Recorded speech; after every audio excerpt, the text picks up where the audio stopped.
ಯುವರಾಜ್ ಕುಮಾರ್ ಅವರ ಎರಡನೇ ಸಿನಿಮಾದ ಬಗ್ಗೆ ನಿಮಗೆ ಕೇಳುವ ಕುತೂಹಲ ಇರುತ್ತದೆ ಫ್ರೆಂಡ್ಸ್.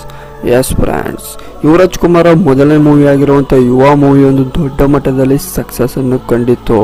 ಅದಾಗೆ ಈಗ ಅಶ್ವಿನಿ ಪುನೀತ್ ರಾಜ್ಕುಮಾರ್ ಅವರು ಯುವರಾಜ್ ಕುಮಾರ್ ಅವರ ಎರಡನೇ ಸಿನಿಮಾದ ಬಗ್ಗೆ ಏನು ಹೇಳಿದ್ದಾರೆ ಅಂತ ತಿಳಿದುಕೊಳ್ಳೋಣ.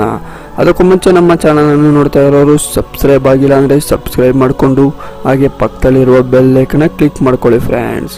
ಬನ್ನಿ ಫ್ರೆಂಡ್ಸ್, ಇವತ್ತಿನ ಒಂದು ವಿಡಿಯೋವನ್ನು ಶುರು ಮಾಡೋಣ.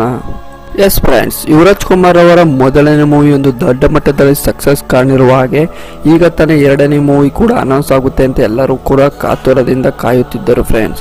ಆದರೆ ಅವರ ಬರ್ತ್ಡೇ ದಿನ ಯಾವುದೇ ರೀತಿಯ ಒಂದು ಅನೌನ್ಸ್ಮೆಂಟ್ ಆಗಿಲ್ಲ. ಅದಾಗೆ ಈಗ ಅಶ್ವಿನಿ ಪುನೀತ್ ರಾಜ್ಕುಮಾರ್ ಅವರು ಮುಂದಿನ ಮೂವಿ ಒಂದು ದೊಡ್ಡ ಮಟ್ಟದಲ್ಲಿ ಬರುತ್ತಿದೆ ಅಂತ ಹೇಳಿದ್ದಾರೆ. ಹಾಗೂ ಇನ್ನೂ ಕೂಡ ಕತೆ ಯಾವುದು ಅಂತ ಫಿಕ್ಸ್ ಆಗಿಲ್ಲ. ಆದಾಗ್ಯೂ ಇನ್ನೂ ಕೂಡ ಯಾವುದೇ ಅನೌನ್ಸ್ ಆಗಿಲ್ಲ ಅಂತ ತಿಳಿಸುತ್ತಿದ್ದಾರೆ ಫ್ರೆಂಡ್ಸ್. ಮತ್ತು